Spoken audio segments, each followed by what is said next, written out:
hello guys! It's me! It's me, Dodong Joshua, no? So, karong adlaw atong istoryahan ang kalahian sa mga banag asawa ug sa manag uyab karong panahon.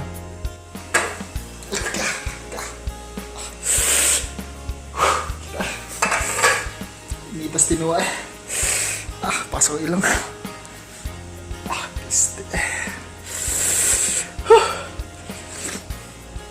Ragkang tinuwaha ka.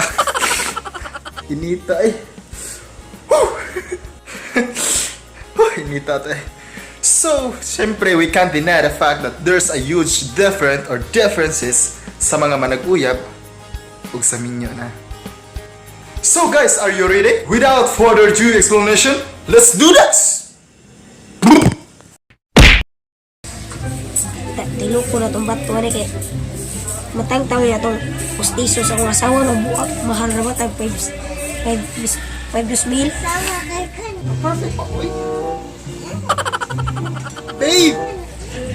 Babe, Anong, kasi magdungag. isa magdungag. Ako! Ya kasi manghugas. Isa mamugas. Ako! Ya kasi manilig. Isa manilig. Ako! Ya kasi akong buhaton. Ano yung buhaton? Gugmaon ko. Haharanahin kita. Saan man tayo mapunta? Yung tipong tayo palala. O kaya biglang may breakfast TV just to keep you interested.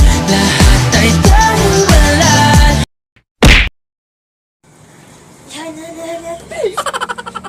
Mas magkagselfon niya. Udong ko no. Oh, iki bagdungag diha.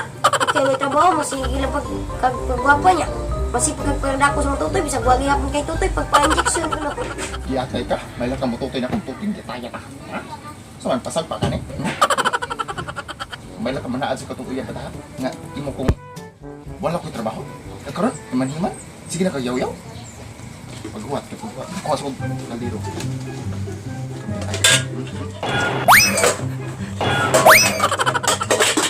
Buang naman ka! Nagkatong tanang tutoy ni mo. Pupanyo ron!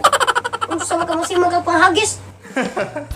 So mga ito na inyo nakita sa kung unsay kalahian sa manag-uyab pa or sa banag-asawa na. Sweet lang si Liro. Unyag minyo na, lamay-lamay kaldiro na. So mga ito guys, thank you sa magtanaw and God bless you. God bless us. It's ending.